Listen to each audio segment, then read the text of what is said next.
ఏమైనటువంటి దేవుని వారలారా, ఏ విషయము ఎలాగున్నా ప్రపంచవ్యాప్తంగా చాలా ప్రోగ్రెసివ్గా భారతదేశంలో దైవ వ్యతిరేకమైనటువంటి కార్యక్రమాల విషయంలో దైవ భక్తి భీతి లేనటువంటి దయ్యం యొక్క అనుచరులైనటువంటి వారి యొక్క ఐక్యత దినదినము వర్ధిల్లుచున్నదని చెప్పక తప్పదు. సాధారణంగా మనుషుల యొక్క మానసిక స్థితి ఎలాగుంటుంది అని అంటే, ఇంట్లో అన్నదమ్ములు గొడవ పడతారు, బయటి వారి ప్రమేయం ఏమైనా ఉన్నప్పుడు వీళ్ళిద్దరు ఐక్యము అవుతారు. అలా పాలివారు ఐక్యమవుతారు, కొన్ని సందర్భంలో కులము వారు ఐక్యమవుతారు, గ్రామపు వారు ఐక్యమవుతారు. అంతర్గతంగా మళ్ళీ వాళ్ళకుండే సమస్యలు వాళ్ళకు ఉంటాయి. బయటివాడు వస్తున్నాడు మాట్లాడుచున్నాడు అన్నప్పుడు మాత్రం వీళ్ళు ఐక్యమవ్వటం అనేటువంటి జరుగుతుంది. ఆ ప్రాతిపాదికన ప్రాంతము, జాతి, మతం, దేశాల పేరట వారి ఐకమత్యాన్ని చూపించటం అనేటువంటి జరుగుతుంటుంది. అదేవిధంగా ఈరోజు మతములతో నిమిత్తము లేకుండా, దేశములతో నిమిత్తము లేకుండా దైవ వ్యతిరేకులైనటువంటి జనులు ఎవరైనా సరే, ఈవెందో క్రైస్తవ ముసుగులో కూడా వారు ఉండొచ్చు, క్రైస్తవుల ముసుగులో కూడా వారు ఉండొచ్చు. ఈ దైవ వ్యతిరేకులైనటువంటి వారి యొక్క ఐక్యత దేవుని యొక్క కార్యము జరగాలి అని అన్నప్పుడు అది బలముగా బయటికి వస్తూ ఉంటుంది. నిజంగా మరి వారు అంత ఐక్యంగా ఉంటారా అనంటే, మనము మన కళ్ళ ఎదుట అనేక సంఘటనలను చూస్తున్నాం. ఇదివరకు కూడా అలాంటి సంఘటనలు మనకి కోకొల్లలుగా కనబడ్డాయి. ఒక మాటలో చెప్పాలి అనంటే,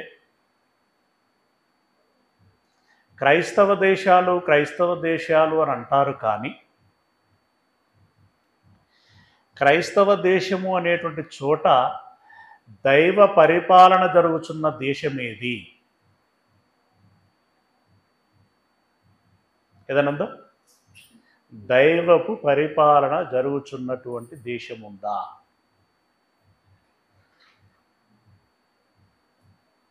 చివరికి మేబీ ఉండొచ్చు, కానీ ఆశ్చర్యార్థకమే ఉంటే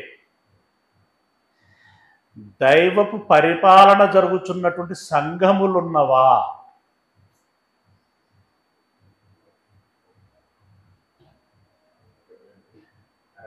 అరకొర కదా.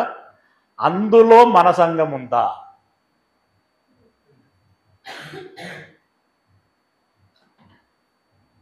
ఆలోచించుకుంటే ఎంత భయంకరంగా ఉందో. దీనిని బట్టి ఎవరి సంఖ్య ఎక్కువ, ఎవరి రాజ్యం నడుస్తున్నది, ఆ రాజ్యమును చేయుచున్న వారెవరు, పరిపాలిస్తున్న వారెవరు, ఆ రాజ్యములోని జనులెవరు? అందుకే సాతాను సుస్పష్టంగా యేసు ప్రభుల వారితోటి ముఖం పట్టుకుని అన్నది చాలా గర్వాతిశయంతో, ఈ లోక రాజ్యములన్నీయు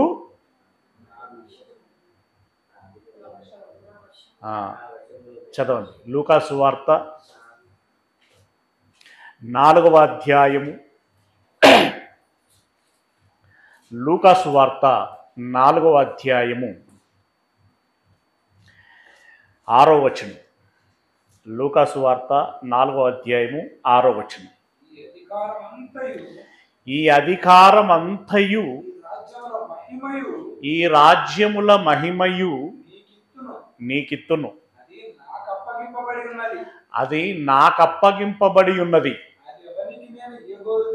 అబ్బా, అది ఎవరికి నేను ఇయ్యగోరుదునో వానికిత్తును. అదే జరుగుతున్నది ఇప్పుడు. అది ఎవడికి ఇయ్యగోరుతున్నదో వాడికి ఇస్తున్నది, అదే జరుగుచున్నది. జరుగుచున్నటువంటి పరిపాలన దైవిక పరిపాలన కాదు, దయ్యపు పరిపాలన.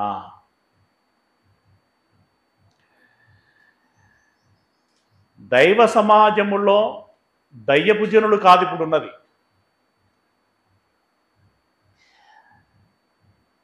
దయ్యపు సమాజములో దైవపు జనులు కొంతమంది ఉన్నారు. దురదృష్టవశాత్తు వరి చేనులో అక్కడక్కడ మెరిగలుంటే పర్వాలేదు. మెరిగలేనా? మెరిగ అని ఒక టైప్ ఆఫ్ మొక్క ఉంటుంది, వరి టైపే ఉంటుంది, గింజ డిఫరెంట్గా ఉంటుంది. అలా ఉంటే పర్వాలేదు, కొంచెం వాటి పక్కకు తీసుకోవచ్చు. కానీ ఆ వరిగల చేనులోనే వరి మొక్కలు అక్కడక్కడ ఉంటే నేటి పరిస్థితి అది. ఈ రాజ్యముల మహిమ నాకు అప్పగింపబడి ఉన్నది, అది నేను ఎవరికి ఇయ్యగోరుదునో వానికి ఇత్తును.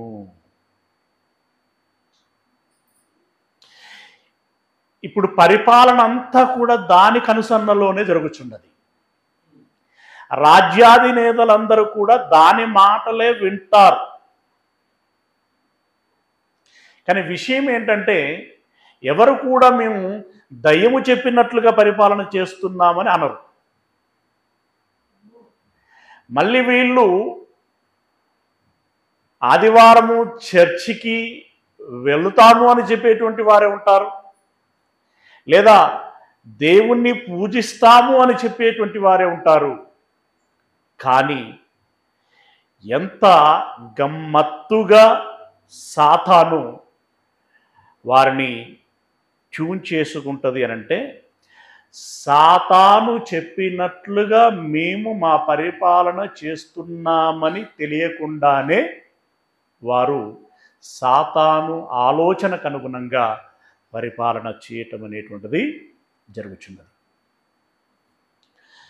నేను ఒక క్లిప్ చూశాను, అది వరకు వచ్చినట్టునే కానీ అంత శ్రద్ధ పెట్టలేదు. మణిపూర్ వాసుడు ఒక ఆయన, ఇదేదో ఫైట్ ఉంటుంది కదా, బాడీ బిల్డర్గా ఆయన విజయం సాధించినట్టున్నాడు. విజయం సాధించి ఆ ట్రోఫీ తీసుకొని గొడగొడ ఏడుస్తూ మాట్లాడాడు ఆయన. అంటే విజయ ఆనందములో తన కుటుంబం, తన రాష్ట్ర ప్రజల యొక్క దుస్థితి ఎంత దారుణంగా ఉన్నది అనేటువంటి విషయాన్ని మాట్లాడుతూ, అయ్యా, శరణార్థులుగా అక్కడక్కడ ఆశ్రమము చేస్తున్నటువంటి నా జనులు, నా రాష్ట్ర వాసులు భయంగా ప్రాణాలు గుప్పిట్లో పెట్టుకొని బ్రతుకుచున్నారు. చచ్చిన వారు ఎంతో మంది ఇంకా చస్తూనే ఉన్నారు. తినడానికి తిండి లేక, రోగాలకి మందులు లేక అలమటించి వారు రోధిస్తున్నారు. మా దేశ ప్రధాని అయినటువంటి నరేంద్ర మోడీ గారు దయచేసి ఒకసారి మా రాష్ట్రానికి వచ్చి మా దుస్థితిని చూడవలసిందిగా మనవి చేస్తున్నాను అని అన్నాడు. ఎంత దారుణమైనటువంటి విషయం అండి. ఒకడు ట్రోఫీ గెలిచి గెలిచిన తర్వాత నేను గెలిచాను అని ఆనందంతో గర్వంగా చూపించుకుంటూ నేను ఎలా గెలిచానంటే అని చెప్పుకోవాలి. కానీ దానికి బదులుగా అతను ఏం చెప్పుకోవలసిన పరిస్థితి ఏర్పడింది అంటే, నా నా రాష్ట్ర దుస్థితిని దయచేసి దేశాన్ని ఏలుచున్నటువంటి ప్రధానమంత్రి గారు ఒకసారి వచ్చి చూడవలసిందిగా మనవి చేస్తున్నాను అనంటే, ఆ రాష్ట్ర దుస్థితి ఎంత భయంకరంగా ఉందో ఒకసారి ఆలోచించండి. ఇప్పుడు నేను నరేంద్ర మోడీ గారిని కూడా నేను కూడా అడుగుచున్నాను, అసలు మీరెందుకు మణిపూర్ను ఇప్పటి వరకు దర్శించలేదు? సరైన రీజన్ ఉండాలి కదా. మీరెందుకు దర్శించలేదు? పోనీ అక్కడ ఏం జరగలేదా? హననం జరగలేదా? కొట్లాటలే లేవా? ఊర్లు తగలబడలేదా? మీరెందుకు దర్శించరు? మీరు ప్రధాని కాదా? మీకు బాధ్యత లేదా? మీకు దైవ భీతి లేదా? మీరు ఏ ధైర్యంతో వెళ్లకుండా ఉన్నారు? మీ మానసిక స్థితి ఏంటి అసలు? అది మంచితనమా, చెడుతనమా, క్రూరత్వమా, ప్రేమతత్వమా? ఇప్పుడు నరేంద్ర మోడీ గారి యొక్క ఆలోచన స్థితిని శంకించవలసి వస్తున్నది. మీరు దైవము చెప్పినట్లుగా నడుచుకుంటున్నారా, దయ్యము చెప్పినట్లుగా నడుచుకుంటున్నారా అని మీరే అంటారు. ఏ దేవుడు ఒక మనిషి ఇబ్బంది పడుతూ ఉంటే చూస్తూ ఉండుమని చెప్పడు అని. మీరేలా చూస్తూ ఉండగలుగుతున్నారు? బీచ్లు తిరుగుతారు, హిమాలయ పర్వతాల దర్శనం చేస్తారు, ఇంకెక్కడెక్కడో ఫ్లైట్లలో ఎగురుతారు. ప్రతి వాటికి మీకు సమయం ఉంటుంది. మణిపూర్ను దర్శించటానికి ఇప్పటికీ మీకు సమయం దొరకటం లేదంటే అది నిజంగా మీ బిజీ షెడ్యూల్ మూలముగా కుదరటం లేదా, మీరు పోకూడదనుకొని నిశ్చయించుకున్నారు కాబట్టి పోవటం లేదా? ఇది మనకు మచ్చుతునక ఎవరి పరిపాలన జరుగుచున్నది అని చెప్పటానికి. ప్రపంచంలో ఇంతకంటే భయంకరమైనటువంటి అధినేతలు ఉన్నారు. ఒక కొరియా అధినేత, నార్త్ కొరియా, అది పేరు జ్ఞాపకం రాదు, కిమ్ బైబుల్ కనబడితే కాల్ చేస్తారట. దారుణం. వాడికి సాష్టాంగ పడకపోతే చంపేస్తాడట. ఎంత నియంత, ఎంత దారుణం. ఇక ఇలా ఆలోచించుకుంటారండి. ప్రతి దేశంలో ఏదో రకమైనటువంటి అణచివేత, ఏదో ఒక రకమైనటువంటి దారుణాలు చోటు చేసుకుంటూనే ఉంటాయి. ప్రియులరా, మరి ఇప్పుడు దీన్ని ఆలోచించేవారెందరు, వ్యతిరేకించేటువంటి వారెందరు, ఇలాంటి అధినేతలు మాకొద్దు అని దించే వాళ్ళు ఎంతమంది? ఇప్పుడు ఉదాహరణకి మొన్న ఎమ్మెల్యే ఎన్నికలు అయ్యాయి మన దగ్గర. ఇప్పుడు దేశమంతటా ఎంపీ ఎన్నికలు అవుతున్నాయి. సోకాల్డ్ పార్టీలు ఉంటాయి, సోకాల్డ్ అభ్యర్థులు ఉంటారు. ఓటు వేస్తున్నావా అనంటే కొంతమంది నోట వేస్తున్నాను అని వస్తుంది. కొంతమంది బాజప్తుగా నేను ఫలాని పార్టీ అని చెప్పుకుంటారు. కొంతమంది ఎవడికి ఏమంటారా,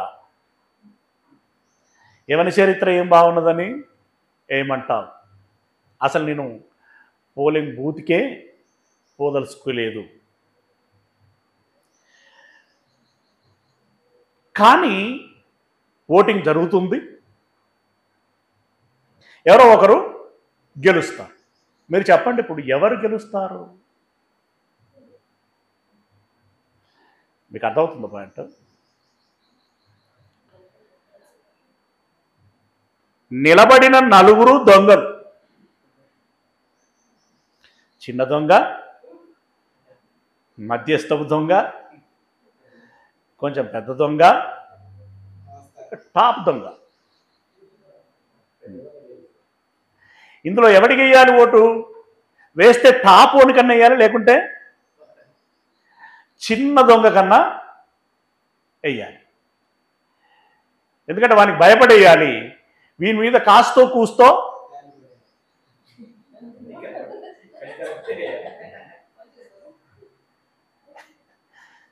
అంటే అతి గతి లేక చివరికి ప్రజాస్వామ్యం పేరట కూడా ఎవరిని ఎన్నుకోవలసి వస్తున్నది. అర్థమవుతుందా? పేరుకు ప్రజాస్వామ్యమే, కానీ ఎన్నుకోబడుచున్నది ఎవరు? దొంగనే. ఒక సీఎం కాకముందు ఒక ఇంటర్వ్యూలో చెప్పినటువంటి మాట ఏంటో తెలుసా? అసలు మమ్మల్ని ఏం చేయమంటారండి? నిజం చెబితే జనాలు నమ్మటం లేదు గనుక వారిని సంతృప్తి పరచటానికి మేము అబద్ధం ఆడవలసి వస్తున్నది. అబద్ధం ఆడితేనే నమ్ముతున్నారు, అబద్ధం ఆడితేనే ఓట్లు వేస్తున్నారు. తప్పి ఎవరిది అంటున్నాడు ఆయన.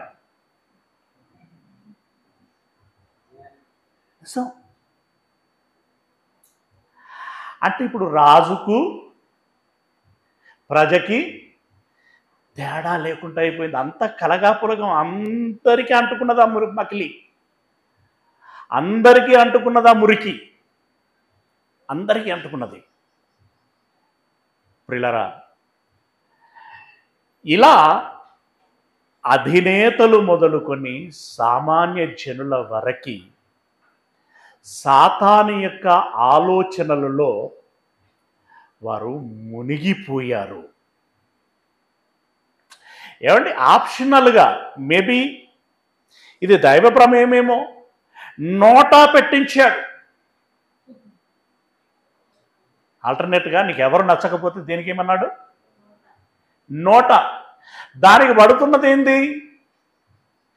నోటా కొట్టాలంటే నువ్వు నోటిచ్చావా అని అడుగుతున్నారు దాన్ని.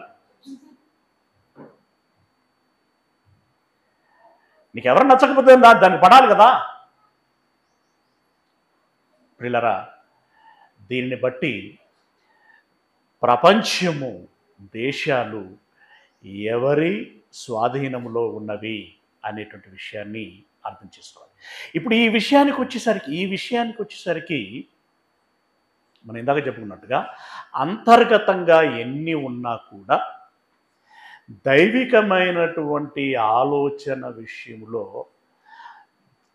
దైవ కార్యములు జరగాలన్నా, దైవిక జనాంగమును తీర్చిదిద్దాలన్నా దానికి వ్యతిరేకంగా దైవ సమాజము రేగటము అనేటువంటిది జరుగుతూ ఉంటుంది. ఇక ఈ మధ్యలో ఎక్కడ క్రైస్తవ సెమినార్లు జరిగినా, మీటింగులు జరిగినా, కూడికలు జరిగినా వెంటనే ఆ శబ్దం వినబడగానే పక్కన ఉన్నటువంటి వాడికి అదొక క్రేజీ అయిపోయింది. మిమ్మల్ని ఎవరు రమ్మన్నారు? మీకు ఈ సౌండ్ పర్మిషన్ ఉందా?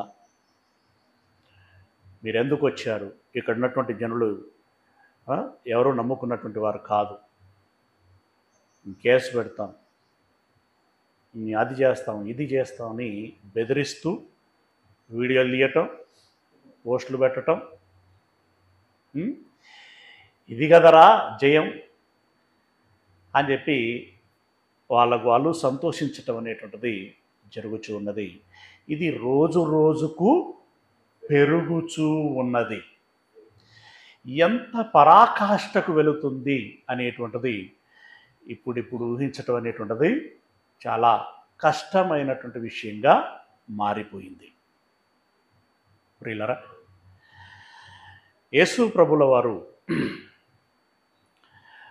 ఒక చెవిటి మూగవాడైన దయ్యం పట్టినటువంటి వ్యక్తికి దయ్యాన్ని వెళ్ళగొట్టాడు.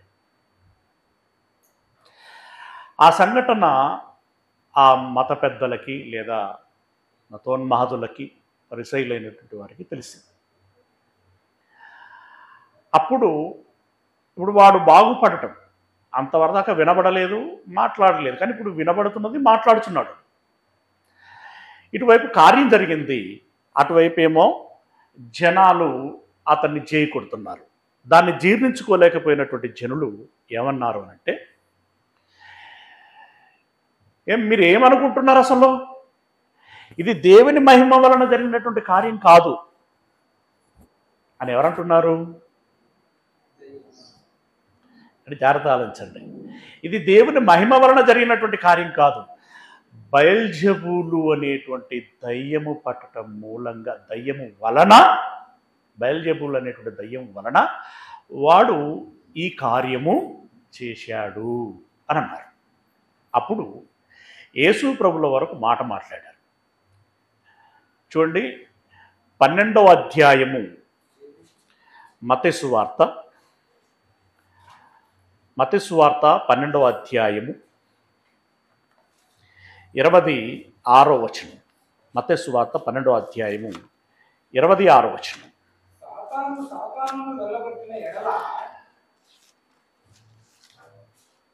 మత్తయి సువార్త 12వ అధ్యాయము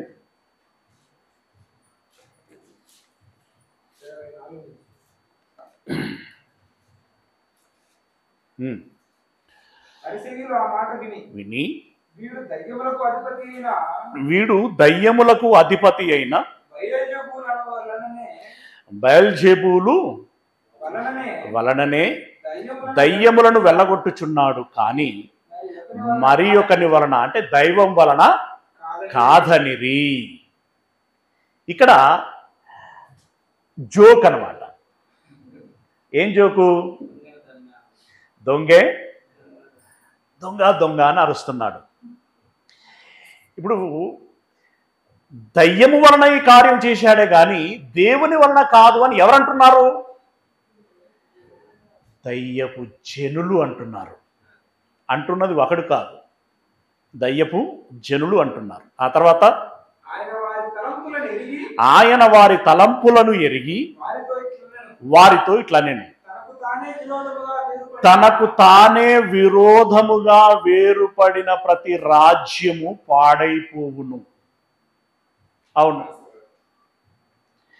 ఇప్పుడు మన సంఘంలోనే నలుగురు 4 రకాలుగా ఆలోచించి 4 రకాల అభిప్రాయాలతోటి 4 రకాలుగా 4 త్రోవలలో నడుస్తున్నాం అనుకోండి, సంఘం ఉంటుందా? విచ్ఛిన్నమవుతుంది. అవునా? కుటుంబమైనా అంతే, అంతేనా?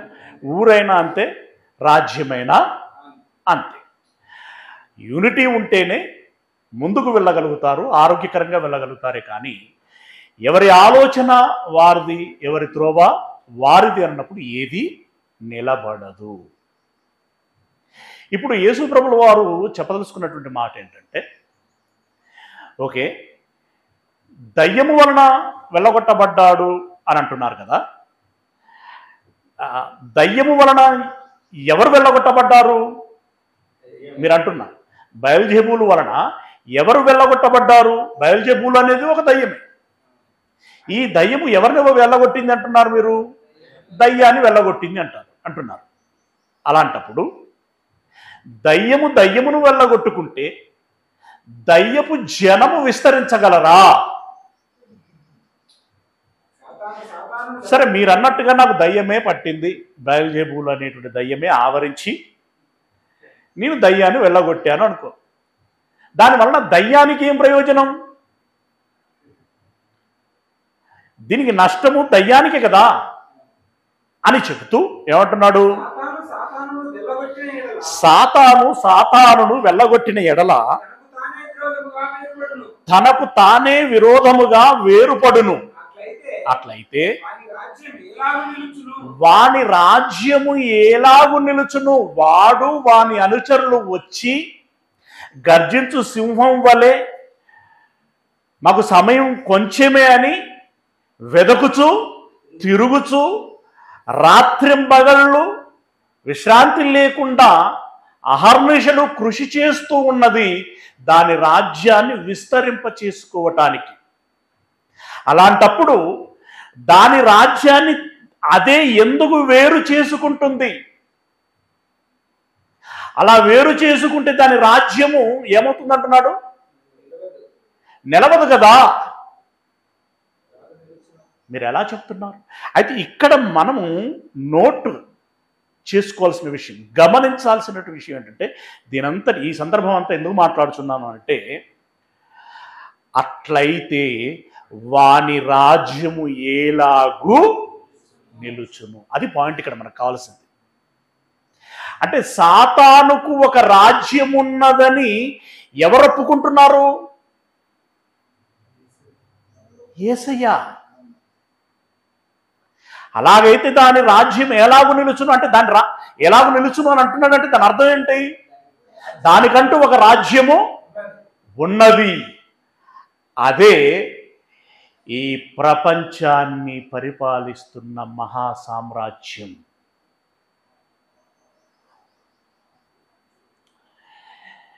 దాని రాజ్యములో దేశాది నేతలు సామంతులు.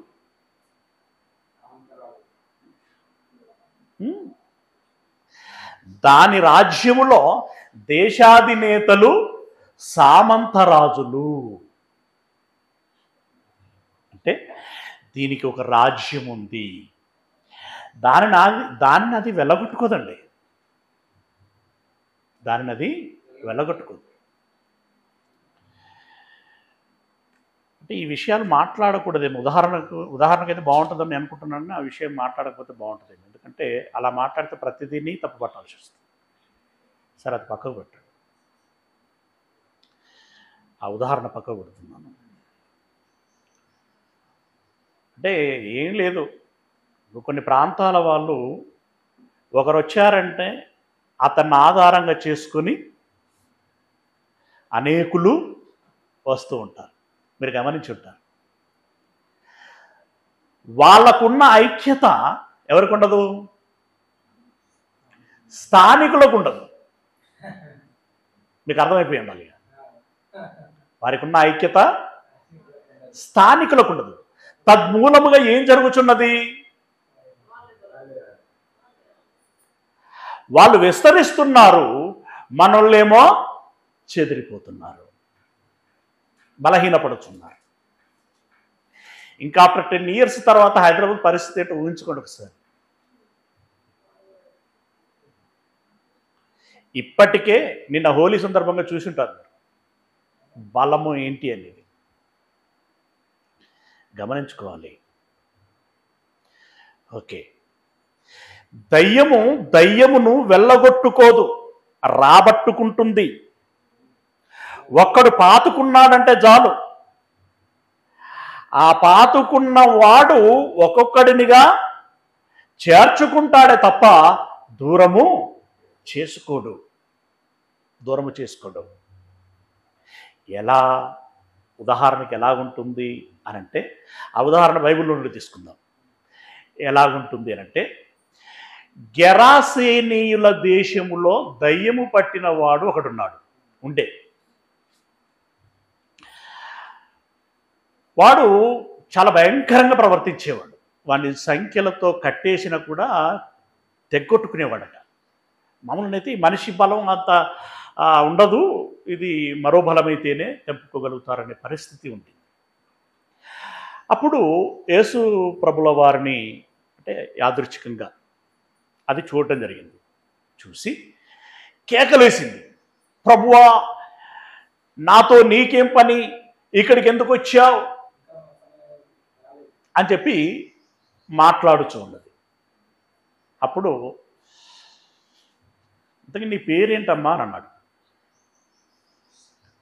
నీ పేరేంటి అని అన్నాడు. అంటే ఏమని చెప్పాడట అతడు?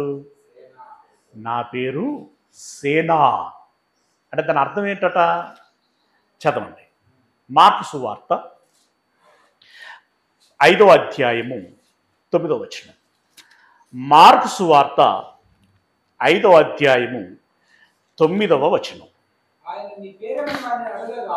ఆయన మీ పేరేమిటి అని అడగగా వాడు నా పేరు సేనా. ఎందుకు సేనా అంటున్నానంటే ఎక్స్ప్లెనేషన్ కూడా చాలా క్లారిటీగా ఇచ్చేసిందండి. ఎందుకంటే ఏసయ్య దగ్గర దాస్తే పప్పులు ఉడికాయి కదా, ఇంకెవరి దగ్గరనైతే మేనేజ్ చేయొచ్చు.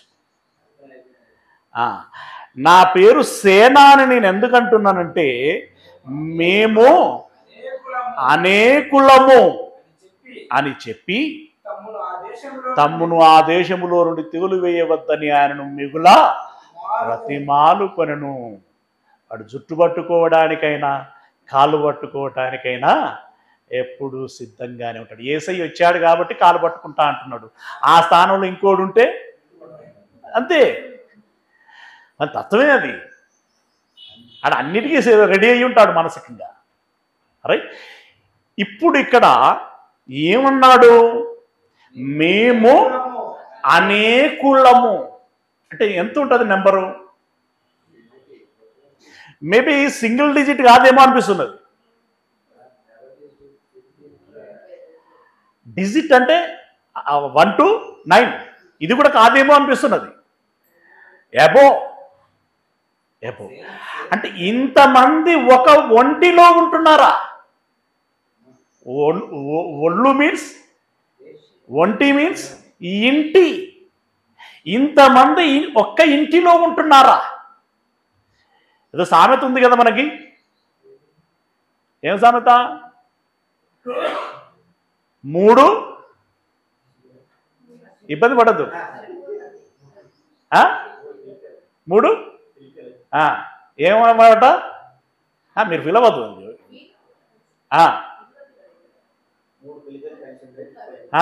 పిలికలు అంటారు, కొంతమంది సికలు అంటారు.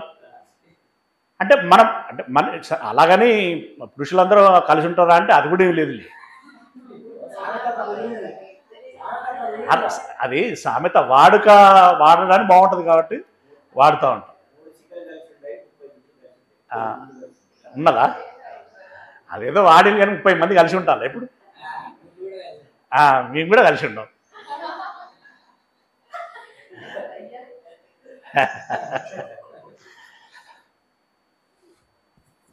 ముగ్గురు ఎందుకంటే ఇద్దరు కలిసి ఉంటే సంతోషమే.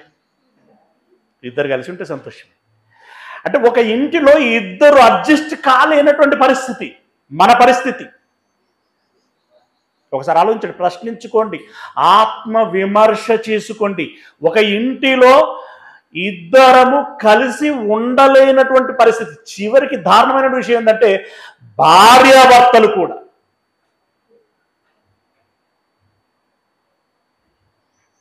లేవా? భార్యాభర్తలు కూడా. కానీ వాళ్ళు ఎంతమంది కాపురం ఉన్నారట? ఒక్క ఇంటిలో.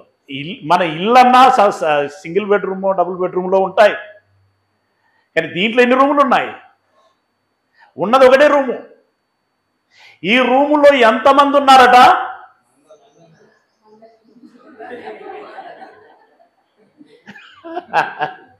అరకట్లా అనిపించింది. మరి అంతమంది ఉంటున్నారు వాళ్ళు. అంటే వాటికి ఉన్న ఐక్యత, వాటికి ఉన్నటువంటి అండర్స్టాండింగు, అవి సర్దుకుపోయేంత గొప్పగా మనుషులు సర్దుకుపోలేకపోతున్నారు. ఇది మనిషి జాతికి సిగ్గు కదా, అవునా కదా?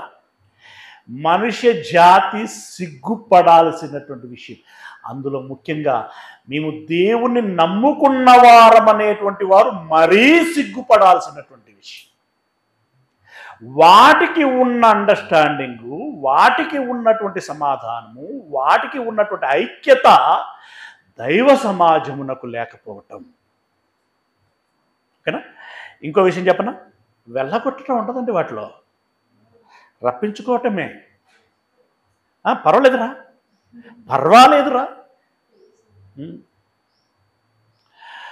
ఒక వ్యక్తికి దయ్యం పట్టింది. వానిలో నుండి దయ్యం వెళ్ళగొట్టబడింది. ఎక్కడ పోదునా అని పలు పలు ప్రాంతాలు విస్తరించిందట. 2000 సంవత్సరాల క్రితం కదా, కొంచెం జనాలు పలసపలస ఉన్నారు అక్కడక్కడ. అది పోక పోక తారెడారి లాంటి ఎడారి ప్రాంతానికి వెళ్ళింది.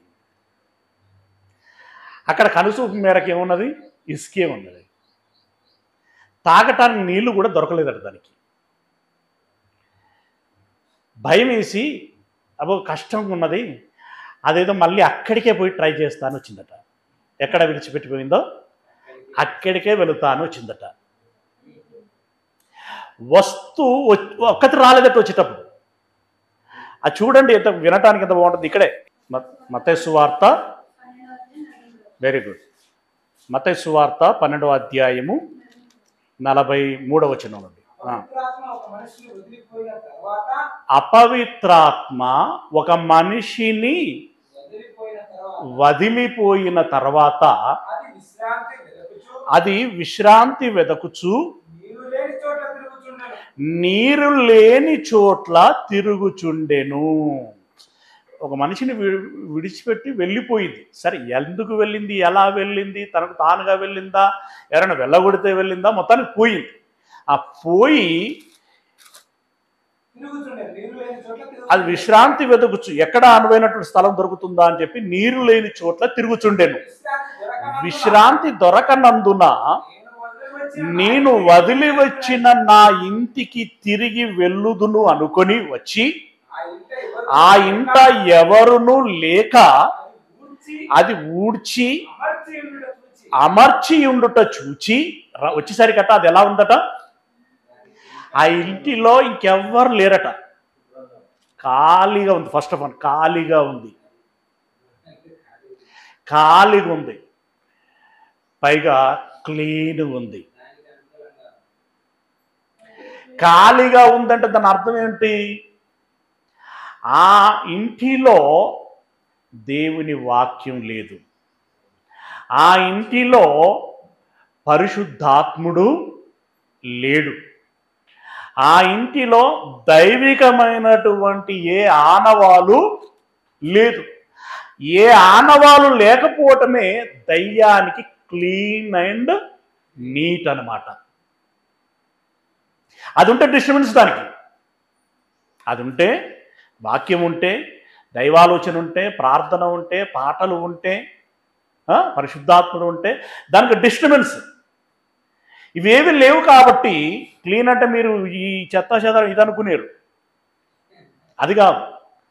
క్లీన్ అంటే దాని దృష్టిలో ఇలాంటివేవి లేవు, దైవికమైనటువంటి చింతనలు భావనలు ఏవి లేవు, క్లీన్గా ఉందట. అప్పుడు అది ఏం చేసింది, చూసి వెళ్ళి బా వాడే పెద్ద ముదురు అంటే వానికంటే ముదురులైన మరి 7 దయ్యములను వెంటబెట్టుకొని వచ్చును, అవి దానిలో ప్రవేశించి అక్కడనే కాపురముండును. మరి 7 దయ్యములు, 7 + 1 8 మంది ఎక్కడ అడ్జస్ట్ అవుతున్నారు, ఒక్క ఇంటిలో. ఇప్పుడు చెప్పండి, యూనిటీ దయ్యములకున్నదా జనులకున్నదా?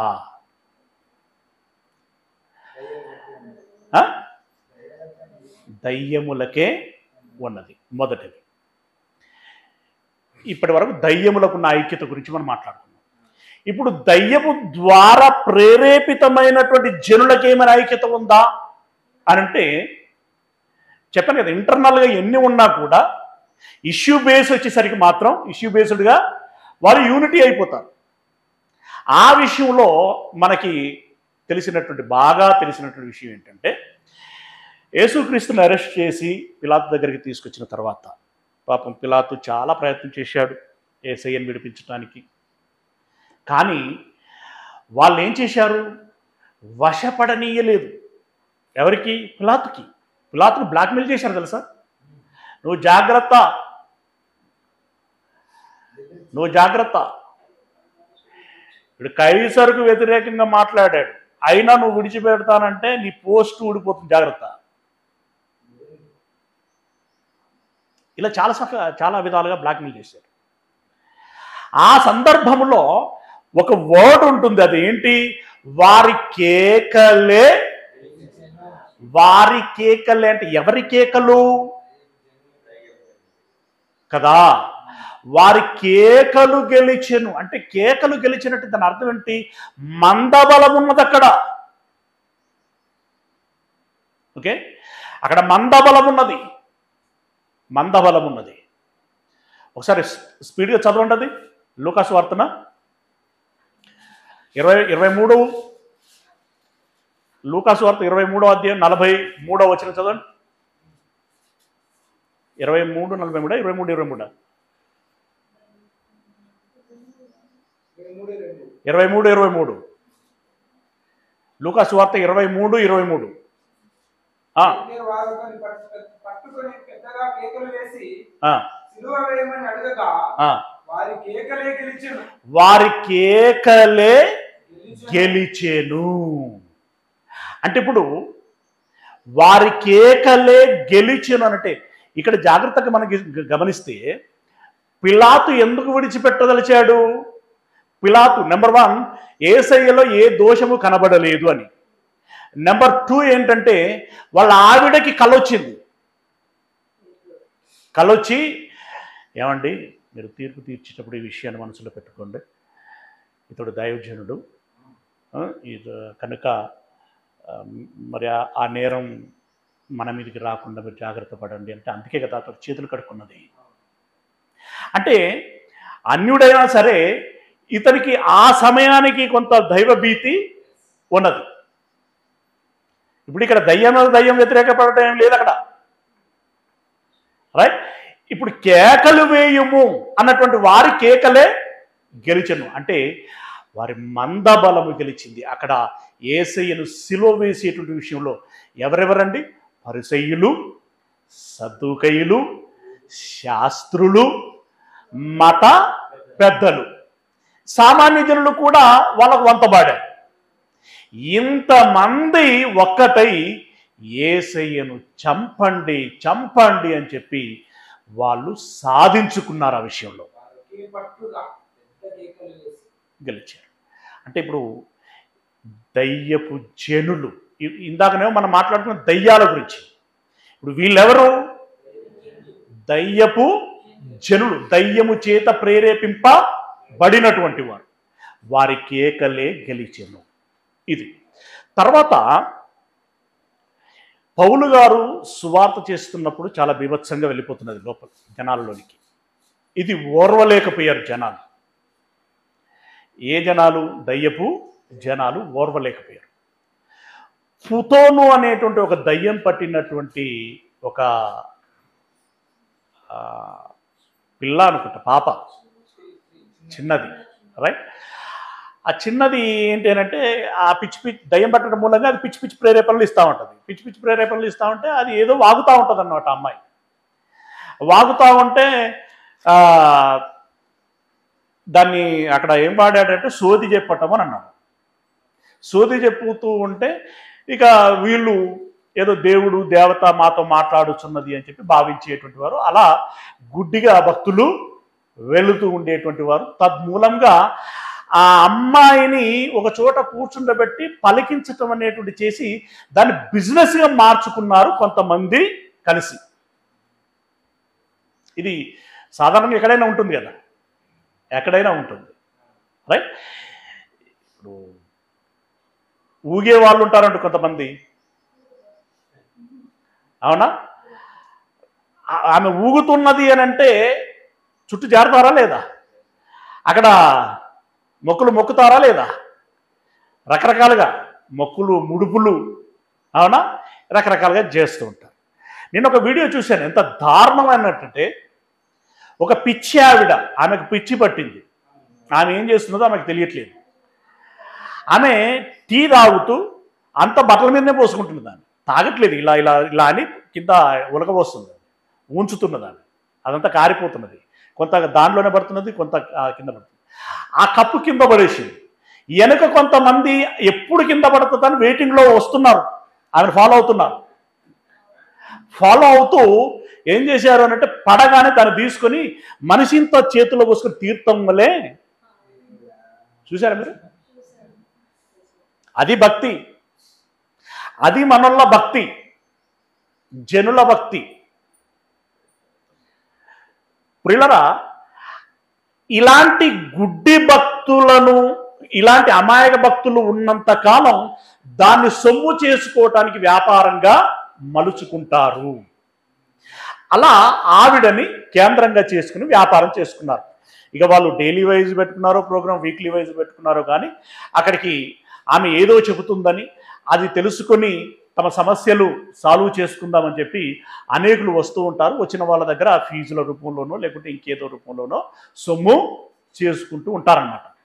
అయితే పౌలు గారు అంటే రోజు ఆ దారింబడి వెళ్తూ వస్తున్నాడట. ఆమెను చూసి చూసి జాలిపడి ఏం చేశాడటనంటే ఆమెలో ఉన్నటువంటి దయ్యమును వెళ్ళగొట్టాడట. వెళ్ళగొట్టిన తర్వాత ఆమె బాగుపడ్డది. ఇక పిచ్చి పిచ్చిగా మాట్లాడడం మానేసింది. పిచ్చి పిచ్చిగా మాట్లాడడం మానేస్తే ఇక భక్తులు ఎక్కడ సంతృప్తి పడతారు? ఇప్పుడు భక్తులకు ఎప్పుడు సంతృప్తి ఉంటుంది? పిచ్చిగా మాట్లాడినప్పుడే సంతృప్తి. ఇందాక పొలిటీషియన్ చెప్పినట్టుగా మీరు నిజం చెబితే నమ్మరండి వాళ్ళు, అబద్ధం చెబితేనే నమ్ముతారు. మరి భక్తులకు ఇప్పుడు సంతృప్తి పిచ్చి పిచ్చిగా చెబితేనే సంతృప్తి. మనోళ్ళ దగ్గర కూడా, క్రైస్తవులలో కూడా భాషలు మాట్లాడేటోళ్ళు అంటే మనోళ్ళకు అబ్బా ఎంత పెద్ద భక్తులో వాళ్ళు, మాకు భాషలు రావండి అనుకుంటా. అబ్బే భాషలు రావా అంటే నీకు భాషలు రావు అంటుందా అని వాళ్ళ ఉద్దేశం ఏంటి? నీకు పరిశుద్ధాత్మ లేడు, ఉంటే ఆటోమేటిక్గా భాషలు వస్తాయి. మరి పరిశుద్ధాత్మలు లేని ఇంకా అది వద్దు మాకు, అదే కావాలి. ఈ రకంగా ఆమెలో నుండి దయ్యమును వెళ్ళగొట్టగానే అదే ఆమె సాధారణ అమ్మాయిగా మారింది. ఇప్పుడు ఏమైపోయిందంటే బిజినెస్ దెబ్బతిన్నది. బిజినెస్ దెబ్బతిన్నప్పుడు ఆ బిజినెస్ చేసే వాళ్ళ మైండ్ సెట్ ఎలా ఉంటుంది అప్పుడు? ఆ సందర్భం చూస్తే అపోస్తలుల కార్యములు 16వ అధ్యాయము, అపోస్తలుల కార్యములు 16వ అధ్యాయము 22వ వచనం.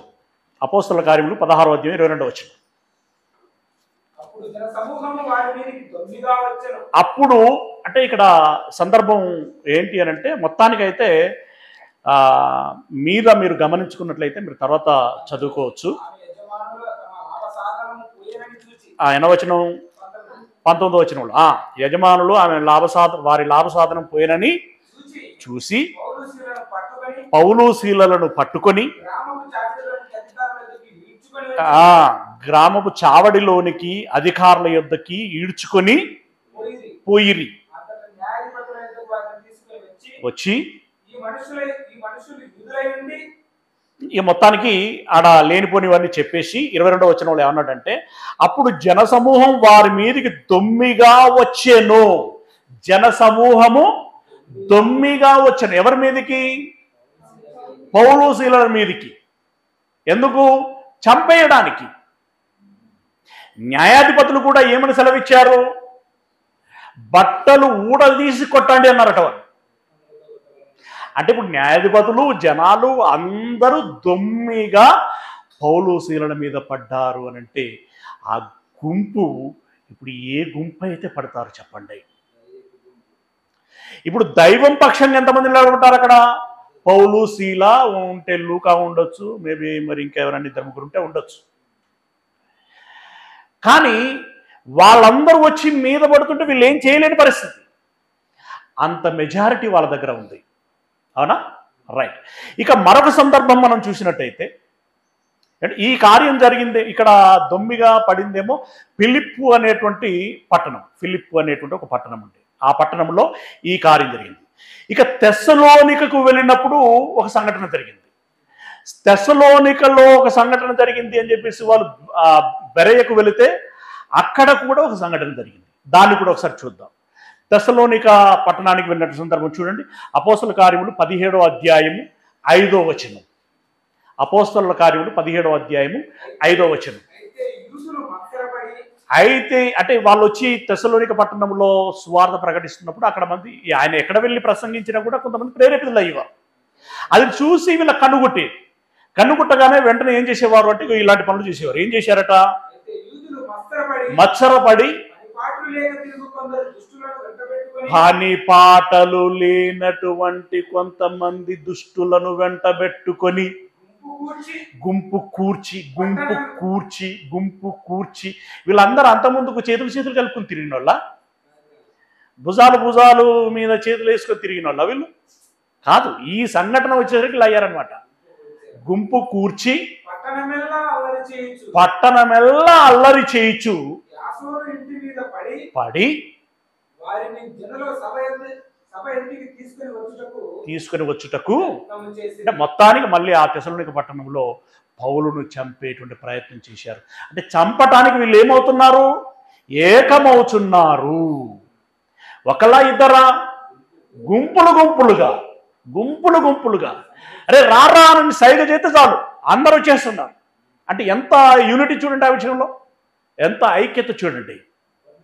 ఓకే, ఇక అక్కడ నుండి అక్కడ వాళ్ళు అలా చేస్తున్నారని చెప్పి శిష్యులు ఏమన్నారంటే ఎందుకయ్యా మంచిదయ్యా, ఇక్కడ ఉండటం బాగుంటుంది, వేరే పట్టణానికి వెళ్తే బాగుంటుంది అని చెప్పేసి బెరేకు పంపించారు. బెరేకు వెళ్ళిన తర్వాత అక్కడ ఏం చేశారు చూడండి. అక్కడికి వెళ్ళిన తర్వాత కూడా 13వ వచనంలో అయితే బెరయలో కూడా పాప అక్కడ మంచిగా వాక్యం వినేవాళ్ళు ఉన్నారు. అలా ఉన్నదా లేదా అని చెప్పి లేఖనాలను పరిశోధించేటువంటి వారు ఉన్నారు. గనులని దేవుని చేత మెప్పు పొందినటువంటి వారు ఉన్నారు. అయినా సరే బెరయలో కూడా పౌలు దేవుని వాక్యం ప్రచురించుచున్నాడని అక్కడెక్కడో తెసలోనికలో ఉన్నటువంటి యూదులు తెలుసుకుని బెరయకును వచ్చి జన సమూహములను రేపి కలవరపరిచిరి. వాళ్ళు ఎంత అటెన్షన్గా ఉన్నారో చూడండి. ఈరోజు ఇండియాలో కూడా ఒక నినాదం ఉంది. ఓ జెండా పట్టుకుంటాడు. ఆ నినాదము అసలు ఎందుకు చేస్తున్నారు? ఆ నినాదానికి ఇక్కడ వాళ్ళు చేసేటువంటి పనికి ఏమైనా పోలిక ఉన్నదా? ఏమండి, ఇప్పుడు మీరు చూసి ఉంటారు ఈ హోలీ సందర్భంగా ఏం జరిగినాయని సంఘటనలు. కోకొల్లలేదు. పలికేది ఒక మహానుభావుడు అనేటువంటి ఉద్దేశంతో ఒకటి పేరు, కానీ చేసేటివన్నీ ఈ దయ్యపు పనులు.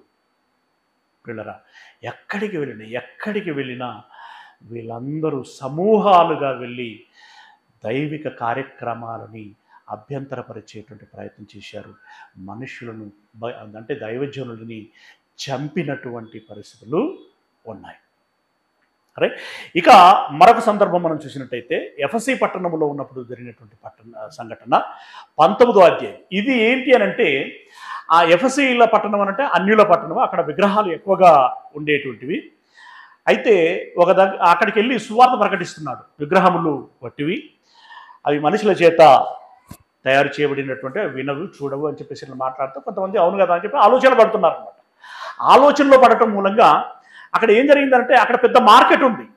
ఏం మార్కెట్ ఉంది అంటే కంసాలి వాళ్ళు ఉన్నారు. వాళ్ళు విగ్రహాలను తయారు చేసి అమ్ముకుంటారనమాట. వీళ్ళు సీజనల్గా ఏ సీజన్ వస్తే ఆ విగ్రహాలను తయారు చేస్తూ ఉంటారు. అలా అమ్ముకుంటూ ఉంటారు. ప్రతిష్ఠించబడతాయి, పండగలు చేయబడతాయి. ఆ తర్వాత మళ్ళీ ఎక్కడ పడాలి అక్కడ పడతాయి. ఇది పెద్ద వ్యాపారం. ఇదో పెద్ద వ్యాపారం.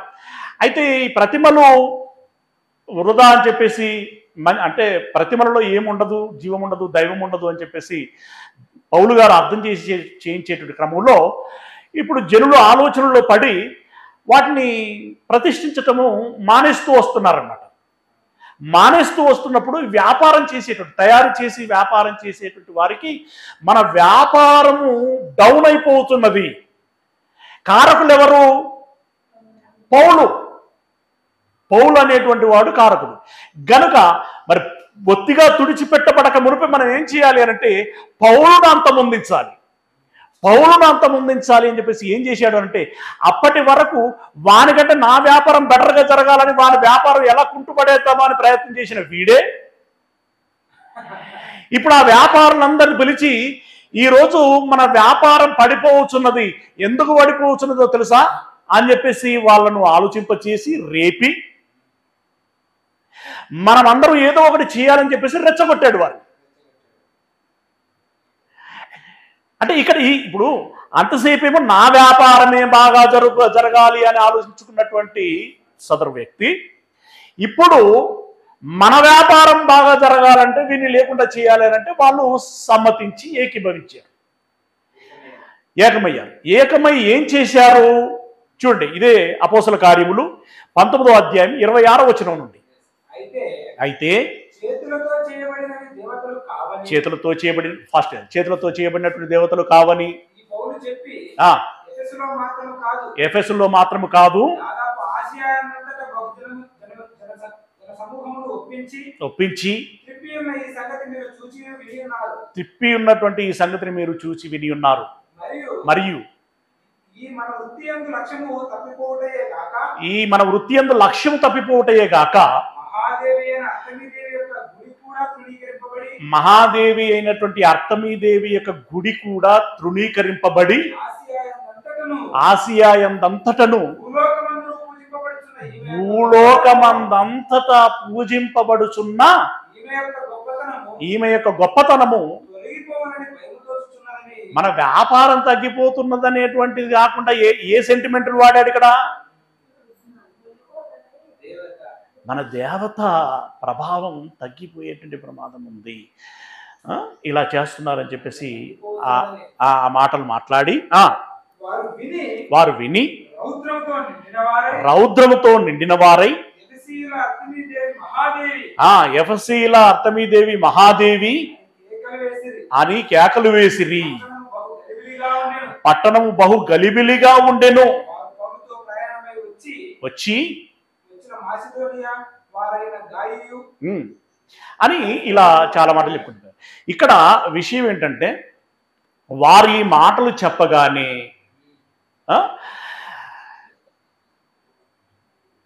ఈ వృత్తి యందు లక్ష్యము తప్పిపోవటయేగాక మహాదేవి అయినటువంటి అర్తమీదేవి యొక్క గుడి కూడా తృణీకరింపబడి ఆసియా యందంతటను భూలోకమందంతటను పూజింపబడుచున్నటువంటి ఈమె యొక్క గొప్పతనం తొలగిపోవునని భయము తోచుచున్నదని వారితో చెప్పాను. వారు విని రౌద్రము నిండిన వారై ఎఫెసీల అర్తమీదేవి మహాదేవి అని కేకలు వేసిరి. పట్టణం బహు గలిబిలిగా ఉండెను. ఇంకా ఏమంటున్నాడంటే వారు పౌలుతో ప్రయాణమై వచ్చిన మాసిదోనియా వారైన గాయిను అరిస్తార్కును పట్టుకొని దొమ్మిగా నాటకశాలలో చొరబడిరి.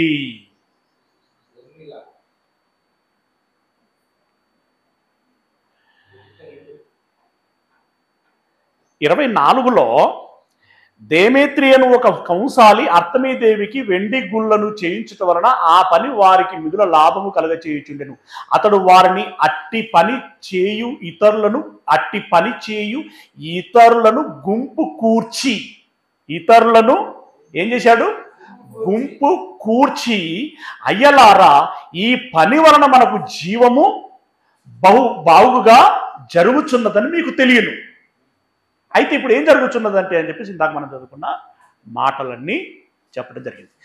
గుంపు చేశాడు. ఆ తర్వాత వారు దొమ్మిగా వెళ్ళి పౌలుని చంపేటువంటి ప్రయత్నం చేశారు. ఇప్పుడు ఇలా అనేక దఫాలుగా జరిగాయి. చివరికి యెరూషలేమునకు వెళ్ళిన తర్వాత పౌలు అరెస్ట్ అయి మరి పట్టబడి రోమాకు తరలించేటువంటి సందర్భంలో కూడా జనాలు వాళ్ళ మీద దొమ్మిగా పడటం జరిగింది. అది మీరు ఇంటికి వెళ్ళి చదువుకోండి. వచనం ఏముంటుందంటే 21వ అధ్యాయం 30వ వచనం ఉంటుంది అపోస్తల కార్యంలోనే. ఓకే, అక్కడ కూడా సమూహము వారి మీద పడింది. వారందరూ కలిసి అతన్ని పట్టుకున్నారు. ఆ విషయాన్ని మనం గమనించాలి. ఇది ఇలా ఉంటే క్రైస్తవుల పరిస్థితి ఎలా ఉంది అని పౌలు గారు అన్నారు. ఇప్పుడు మనకు తెలుసు. అప్పుడే ఏమన్నాడు? ఏమండి, ఒకప్పుడు ఊర్లలోకి వెళ్ళి సువార్త ప్రకటిస్తుంటే ఓకే మన దేవుని మాటలు చెప్పబడుతున్నాయని చెప్పేసి క్రైస్తవులు అందరూ వచ్చి కూర్చునేవాళ్ళండి. అన్నిలు కూడా వచ్చేవారు, క్రైస్తవులు వచ్చేవారు. ఇప్పుడు ఏమైపోయిందో తెలుసా? ఇప్పుడు మీటింగ్ ఎవరైనా పెడుతున్నారనుకోండి, మన డినామినేషన్ వాళ్ళదేనా అంటే మనోళ్ళదేనా, మనోళ్ళదైతే పోదాం, లేదంటే లేదు. అంటే ఇక్కడ ఏమైపోయింది, రోజు రోజుకి ఏమైపోతుంది, క్రైస్తవ్యంలో కూడా విభజన అనేటువంటిది పెరిగిపోతుంది. అందుకే అప్పుడు ఆవేదన పొంది పౌలు గారు ఏమన్నారంటే, ఒకడు నేను పేతురు వాడను, ఒకడు నేను అపొల్లో వాడను, ఒకడు పౌలు వాడను, ఒకడేమో క్రైస్తు వాడను అని చెప్పేసి అంటున్నాడు. మధ్యలో మేమెవరిమి, మేము మరణించామా, మేము రక్తం చిందించామా, మన కోసం రక్తం చిందించింది యేసయ్యే కదా. అయినప్పుడు మీరు యేసులో మీరు కట్టబడాలి, యేసును ధరించుకొని ఉండాలి, యేసులో మీరు ఒకటిగా ఉండాలి. యేసు శరీరం వలె అవయవాలన్నీ ఏ విధంగా కలిసి ఉంటాయో మీరు అందరూ అలా కలిసి ఉండాలని చెప్పేసి ఆయన హితోపదేశం చేయటం జరిగింది. అవునా? ఈవెందో యేసు ప్రభుల వారు కూడా ప్రార్థన చేశారు. ఏమని ప్రార్థన చేశారు? అయ్యా, ఎవరైతే నా వాక్యం విన్నారో, ఎవరిలోనైతే నా వాక్యం ఉన్నదో వారందరూ ఏకమై ఉండవలెనని వారి కోసం నేను ప్రార్థన చేయుచున్నాను. వారు ఏకమై ఉండవలేనని. ఇప్పుడు యేసయ్య ప్రార్థన, ఆ బాధ, ఆవేదనను అర్థం చేసుకుంటున్నటువంటి వాళ్ళు ఎంతమంది? పౌలు గారి బాధని ఈ వ్యక్తుల పేరట విభజింపబడటం అనేటువంటిది, డివైడ్ అయిపోవటం అనేటువంటిది ఏ మేరకి సమంజసకరం అనేటువంటిది, పౌలు గారి ఆవేదనని అర్థం చేసుకుంటున్నటువంటి వాళ్ళు ఎంతమంది? ఇప్పుడు ఇలాంటి వాళ్ళ భక్తుల యొక్క ఆవేదన అరణ్య రోదన అవుతున్నది. సాతాను ఒక మాట ఇలా పిలుపునిస్తున్నదో లేదో అలా వారు సమూహములుగా పోగైపోయి వారు చాలా విచ్చలవిడిగా వారు విజృంభిస్తూ మరి దైవ సంబంధమైనటువంటి కార్యక్రమాలని నిరోధించేటువంటి ప్రయత్నము చేస్తున్నారు. పిల్లరా, యేసయ్య మొదలుకొని ఈనాటి వరకు జరుగుతున్నటువంటి పని అదే. కనుక ఇప్పుడు దీని ద్వారా మనం నేర్చుకోవాల్సినటువంటి విషయం ఏంటి? దయ్యపు జనులకు ఉన్నటువంటి ఐక్యత మనకెందుకు ఉండకూడదు. ఏదో చిన్న చిన్న విషయాలను పట్టుకొని అభిప్రాయ భేదాలను పెంచుకొని అవి లాగి తెగేదాకా లాగి ఈ సమూహాన్ని డిస్టర్బెన్స్ చేసి బలహీనపడిపోవటం అనేటువంటిది ఏ మేరకి సమంజసకరమో అని చెప్పేసి మనము ప్రశ్నించుకోవాలి. ఏమైనా చిన్న చిన్న లోపాలు ఉంటే మనల్ని మనం ఏం చేసుకోవాలి? హెచ్చరించుకోవాలి, గద్దించుకోవాలి, సరి చేసుకోవాలి, సమాధాన పడాలి, మనం ఐక్యమత్యంగా ఉండాలి. ఆ రోజు అపోస్తలులు ఉన్నారు కాబట్టి అంత గొప్ప పరిచర్య జరిగింది. ఆ తదుపరి ఎంతో కొంతమంది సమిష్టిగా కష్టపడ్డారు కాబట్టే క్రైస్తవ్యం ఇంత దూరం వచ్చింది. మనము దేవుని దృష్టిలో దేవుని ఇంటి వారంగా, దేవుని కుటుంబంగా ఉంటూ నిరూపించుకుంటూ రాబోయేటువంటి తరానికి ఒక మంచి మార్గమును చూపించేటువంటి వారముగా, మార్గదర్శనముగా మనము ఉండాలి అంటే మనలో అలాంటి ఐక్యతని పెంపొందించుకోవాలి. యేసయ్య చేసిన ప్రార్థనని మనం గౌరవించగలగాలి. పౌలు గారు వ్యక్తం చేసిన ఆవేదనని అర్థం చేసుకోగలగాలి. వాస్తవిక పరిస్థితిని కూడా ఐక్యంగా ఉంటే లాభం ఏంటి, ఉండకపోతే నష్టం ఏంటి అనేటువంటి విషయాన్ని కూడా గమనించుకొని మనం ఐక్యంగా ఉండి ముందుకు సాగటానికి ప్రయత్నం చేయాలి. ఓకేనా? God bless you.